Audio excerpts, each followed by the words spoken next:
Good morning to everyone. My name is Antonio Magnani and I am a PhD student from the University of Bologna. And in this short presentation, I'm going to give you a general idea of our work titled Template Co-updating in Multimodal Human Activity Recognition Systems. As you may know, in the context of human activity action recognition, a lot of works exploit different channel information. In particular, RGBD sensors like Microsoft Kinect give access to parallel data streams. In the specific context of home environments to which this work refers, the acquisition of a large amount of training data is quite difficult and unlikely. This kind of environment is usually characterized by a very limited number of users, but if we think at an hypothetical monitoring system that is continually checking the ambience, it is clear that a huge amount of unlabeled data can be easily collected. Indeed, the aim of this work is to introduce a solution that exploits this amount of information to realize an unsupervised template updating procedure. Specifically, we use the different data sources to increase the effectiveness of the updating procedures and to reduce the probability of incorrect template modification. For each different data source, a specific classifier is pre-trained on a set of several activities. Once the prediction of a certain input sequence operated by a specific classifier fulfills a series of criteria, then that sequence will be used to update each classifier. Therefore, it will be possible to accept for the other classifiers also data as far from the existing activity templates. In particular, we defined the following criteria. Classifier reliability. A classifier may exhibit poor reliability in predicting specific classes of activities and provide very good results on others.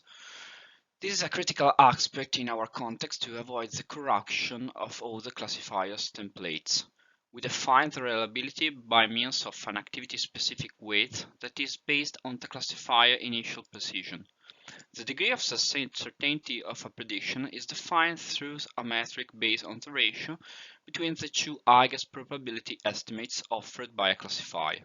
In fact, when these probabilities are both high and similar, the prediction is very uncertain and unsafe for the co-updating.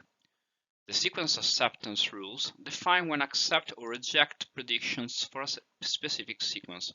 These rules are based on two thresholds: credibility, that represents the robustness of a prediction, and closeness, that represents the prediction distances. The last one criteria, template preservation, is based on the realistic assumption that buffers are limited. We want to preserve the most meaningful samples and avoiding overrepresentation and forgetting. In our experiment, we exploited two data sources, RGB with the well-known improved dance trajectories features, and skeleton data with joint orientation features from one of our previous work. We performed the evaluation on the internally acquired or fixed activity dataset that consists of 20 subjects who carry out 14 activities twice. In our evaluation, the subjects are randomly partitioned. For evaluation purposes, the co-updating procedure is compared to two supervised approaches. Supervised updating, where the training data are incrementally updated in a supervised way, and batch template creation, where all the subject of training and updating sets are exploited for the initial template creation. Of course, this approach represents the top performance that could be obtained. The results confirm that the two modalities are quite complementary. Such independence is very useful during co-updating. In particular, the skeleton templates greatly benefit from the updating procedures, thanks to the support of RGB information. Some activities were accurately recognized with the initial templates, and such performance is preserved by the updating procedures. This implies that wrong updates are very rare, and that initial templates are not corrupted. For other activities, characterized by a higher degree of variability between subjects, the initial templates provide poor performance. Template co-updating greatly improves the result in several cases.